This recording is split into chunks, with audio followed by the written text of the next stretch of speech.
I used to think the strongest kind of love was the quiet kind. The kind that didn't need grand gestures or daily declarations.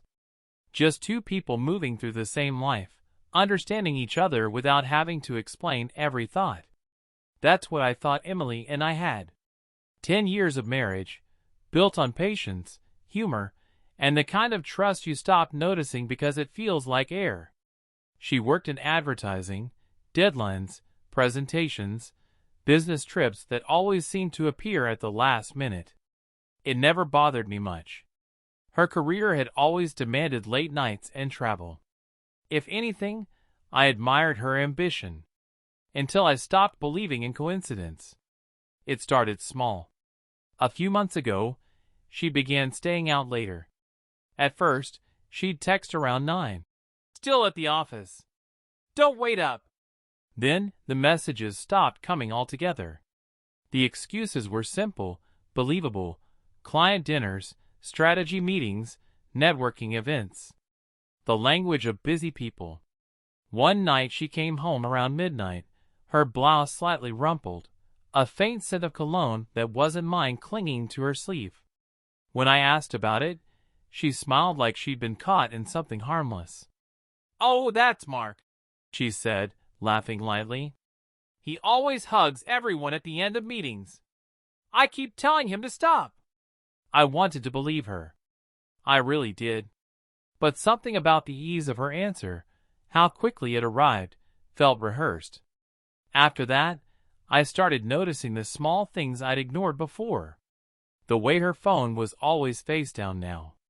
The way she'd take calls in the hallway or outside claiming bad reception.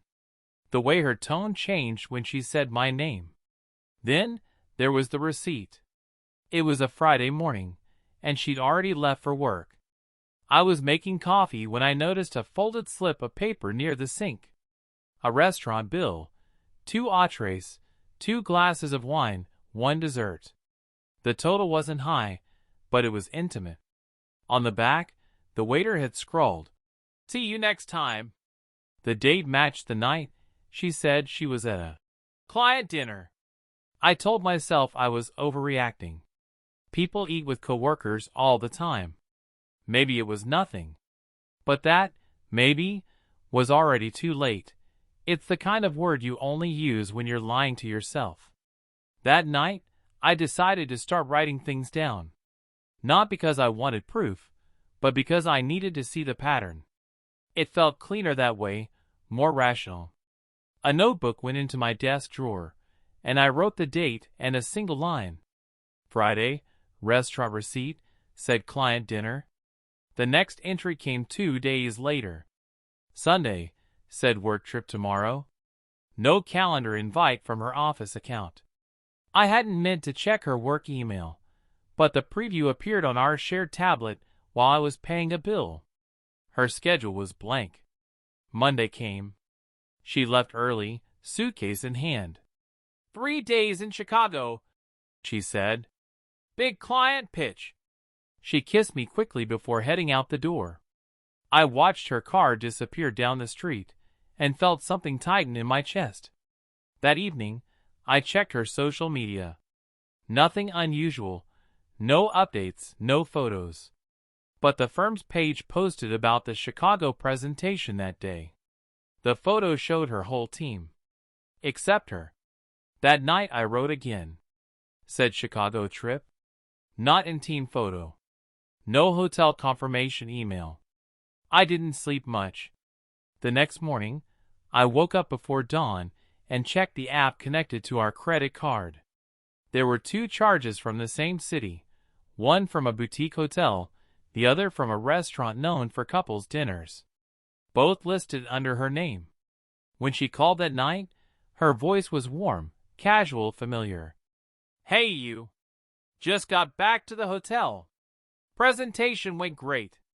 "That's good," I said. "The team looks happy in the photo." There was a pause. Not long, but long enough. "Oh, that was just part of the group," she said quickly. "Different presentation." I wanted to ask her which one. Instead, I said, "Get some rest," and hung up. The next entry in the notebook was shorter. Wednesday, 10:48 p.m. Call from hotel room. Background quiet. No team mentioned. I started noticing other patterns.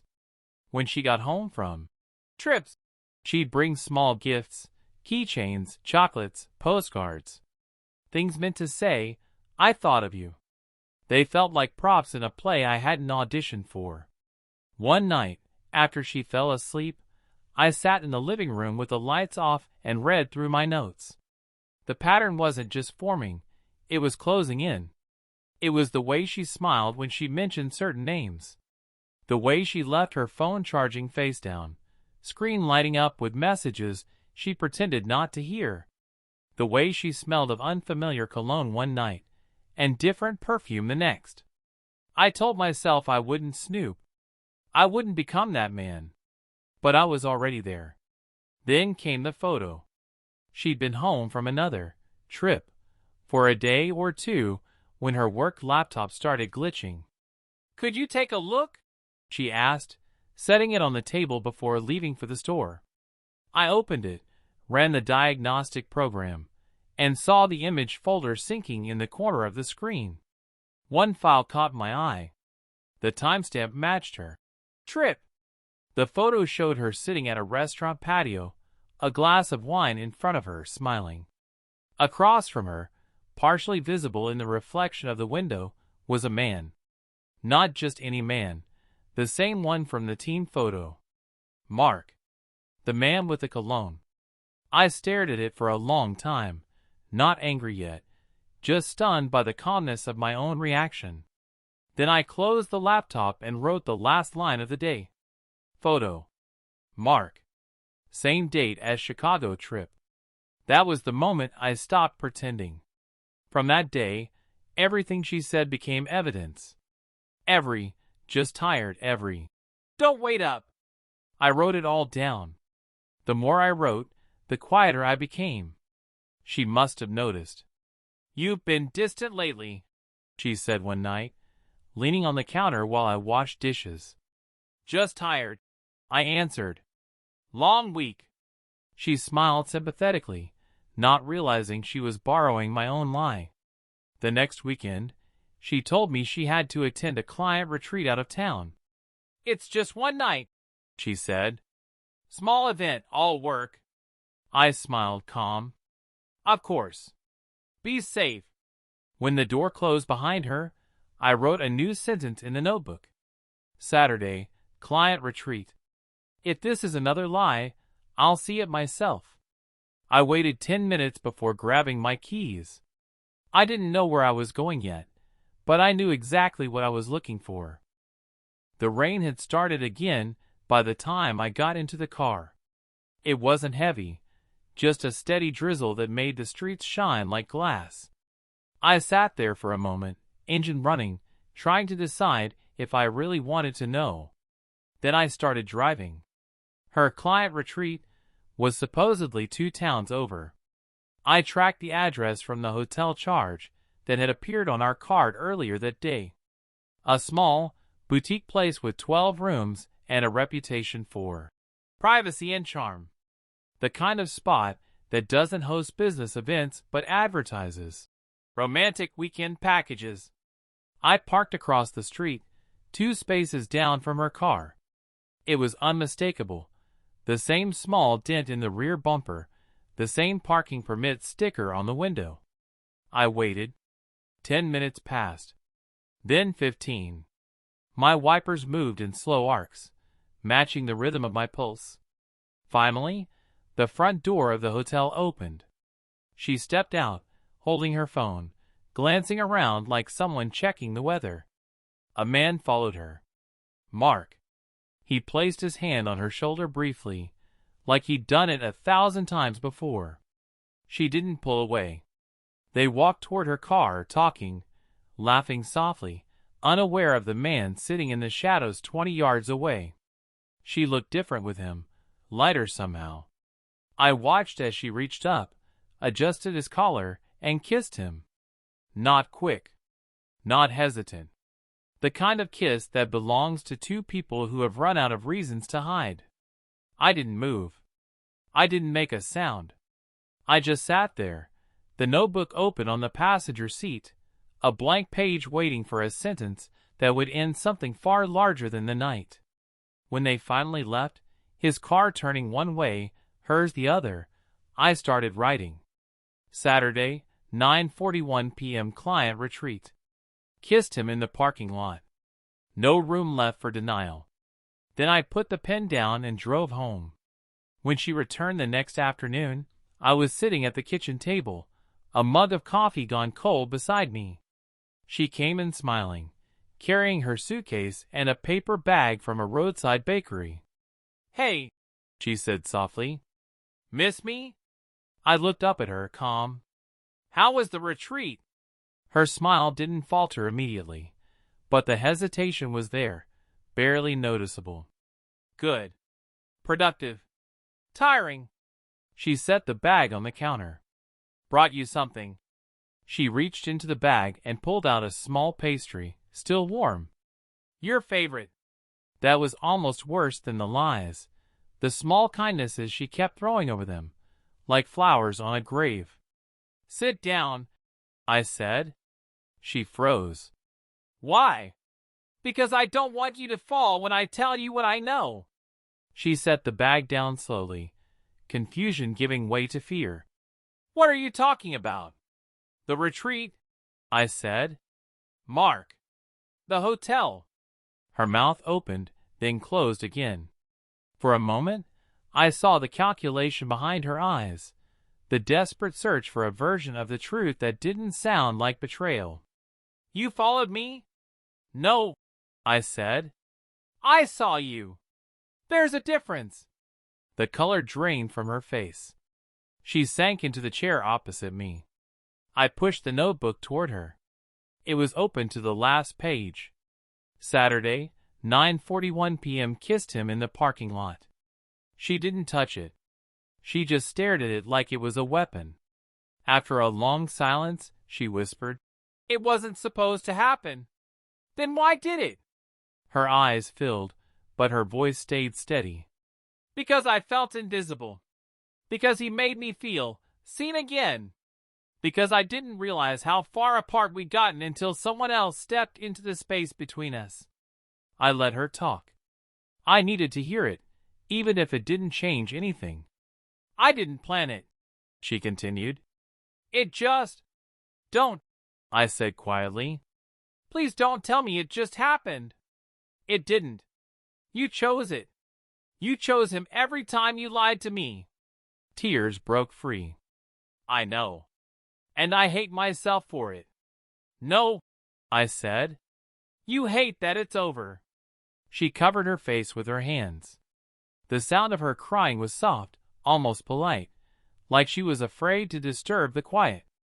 After a while she said, "Can we fix this?" I shook my head. "You've been gone for months, Julia. I just didn't realize it until now." She tried again. "I'll end it. I swear. I'll tell him it's done. You already told me that once," I said. "After Chicago." Her hands dropped slowly. The truth had no room left to hide. "I'm sorry," she whispered. "You didn't deserve this." "I know." I stood up. "Pack a bag." She blinked. "Now? Now!" Her lips parted like she wanted to argue, but nothing came out. She nodded and disappeared down the hall. I sat there listening to the zipper of her suitcase, the same sound that once meant vacations and now meant endings. When she returned, she paused by the door. "I'll call you," she said. "Don't," I replied. "There's nothing left to say."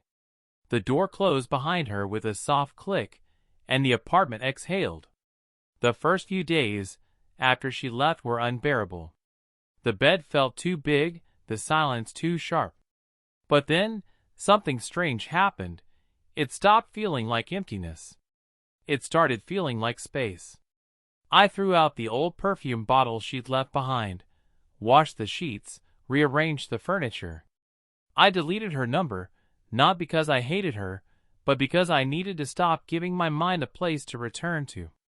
The notebook stayed on the counter for a week. Every time I walked by, it stared back at me like an open wound. Finally, one morning, I picked it up, tore out the last page, and burned it in the sink. The flame was small, steady, precise. When it died out, I felt lighter. Months passed. The ache dulled. Friends asked what happened, and I gave them the short version. She met someone else. We're done. That was enough. I started running again. Cooking for one. Sleeping through the night. Small victories that didn't need witnesses. Then, one rainy evening, I found myself near that same hotel. The sign still glowed gold against the dark. I pulled over, sat for a moment, and waited for the hurt to return. It didn't. Just a quiet understanding. I got out of the car, stood under the awning, and let the rain soak through my jacket. For the first time in a long while, I didn't feel like someone who had been left. I felt like someone who had survived. When I got home, I opened a new notebook, blank, no dates this time, and wrote just one sentence on the first page. The truth doesn't ruin you. It frees you. Then I closed it, turned off the light, and slept. The marriage ended with her lies. My life began with my honesty.